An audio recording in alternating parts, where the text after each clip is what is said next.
J'ai souvent employé le mot nettoyer dans mes exposés, écrits comme oraux. Et qui dit nettoyer dit qu'il y a forcément quelque chose qui sent mauvais et qu'il faut corriger. Il est rare que quelque chose de sale n'ait pas d'odeur et ne soit pas en décomposition d'une façon ou d'une autre. Donc on peut dire que, pour employer une expression vulgaire, ça pue. Vous savez qu'il y a une expression en français qui dit « il faut châtier votre langage ». Et certain que beaucoup de jeunes, notamment, ont un langage qui pue, hein, à base de putain, de merde, etc., de bordel. En tout cas, ça pue. Et ça pue littéralement, et ça empêche, ça pollue notre environnement. Et je le dis très clairement, puisqu'on parle d'écologie, moi je trouve qu'il y a un environnement linguistique qui est polluant et qui n'a pas à être accepté. Bon.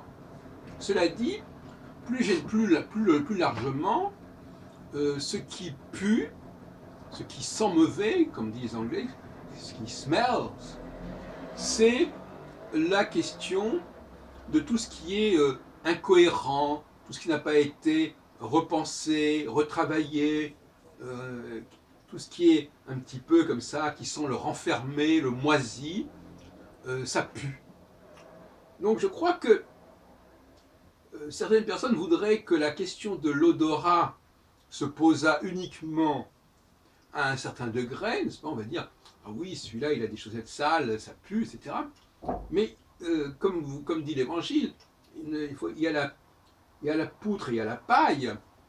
Et il me semble que on est tout à fait en droit de dénoncer des langages qui puent, des expressions qui puent, des façons de parler qui puent, et qui agressent notre sensibilité, n'est-ce pas? Quand nous avons nos feelings, comme diraient les Anglais, qui heurtent notre sensibilité.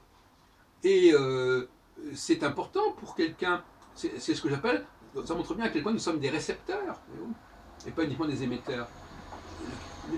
Quelqu'un qui est sensible à son environnement, c'est d'abord quelqu'un qui est récepteur.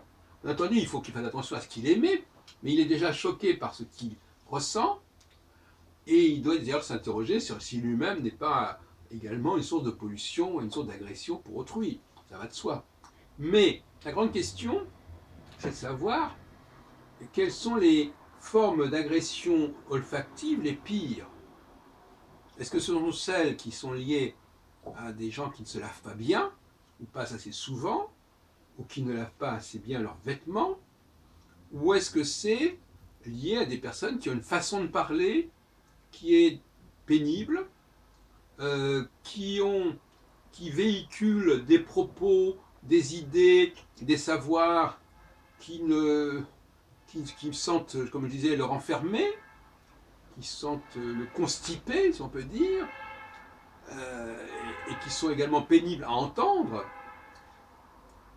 Et là, on va retomber sur un autre problème, à savoir que certaines personnes ne sont pas réceptives, ne sont pas sensibles à la pollution extérieure, quand elle est de l'ordre de l'intellect, quand elle est de l'ordre de la parole.